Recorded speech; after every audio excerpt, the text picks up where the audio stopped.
এই তো আজকে থেকে ঠান্ডা লাগবে, ঠান্ডা নামবো আর বৃষ্টি পড়তে পারে, তখন এই মৌলবী একটা ঘোষণা দিয়ে দিছে কালকে বৃষ্টি প্রার্থনা নামাজ হবে। ওই রোদের নিচে যায় হাত তুলে দোয়া করে নামাজ পড়া শুরু করছে। আলহামদুলিল্লাহি রাব্বিল আলামিন আর রহমানির রহিম। আল্লাহ তোমার কাম করিয়ান না করে বৃষ্টির সময় বৃষ্টি নাই। খুতবা হবে, খুতবার ভিতরে দোয়া হবে, দোয়া করার সময় এই ইস্তেসকা নামাজের জন্য দোয়া। সারা জীবন কইছে হাত তুইলা দোয়া করা হইলো বেদাত, সম্মিলিত দোয়া করা বেদাত। এখন নিজেই হাত তুইলা দোয়া করতেছে। আমি জানি না এরা কোন কারণে, কোন ক্ষেত্রে, কোন স্বার্থে ইসলামটাকে নিয়ে খেলতামশা করে। কথা বলেন ঠিক না বেঠে?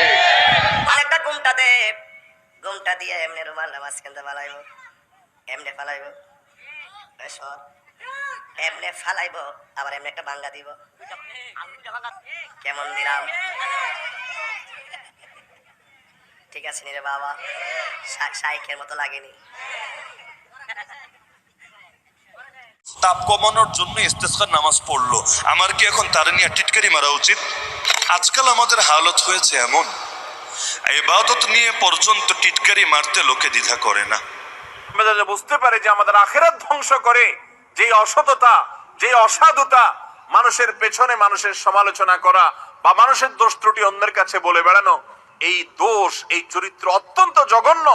এটা আমাদের সবার কাছে প্রিয় অপরাধ। এই যে গরমের প্রচন্ড তাপের কারণে বাংলাদেশে অনেক এলাকায় বৃষ্টি প্রার্থনার নামাজ হচ্ছে। রহমানির রহিম। আমার দৃষ্টিতে শুধুমাত্র গরমের তাপমাত্রা বেশি হলেই বৃষ্টি প্রার্থনার নামাজ পড়াটা উচিত। কেন?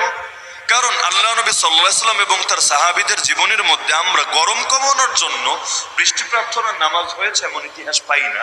আর যখন অনাবৃষ্টি দেখা দিয়েছে, যে কোথাও পানি নাই, পানির সংকট, কুয়াতেও পানি নাই, পুকুরেও পানি নাই, নদী নালাও শুকিয়ে যাচ্ছে, ক্ষেত খামারি করা যাচ্ছে না, কৃষক হায় হায় করছে, এমন সময় বৃষ্টি প্রার্থনার নামাজ পড়া হয়েছে।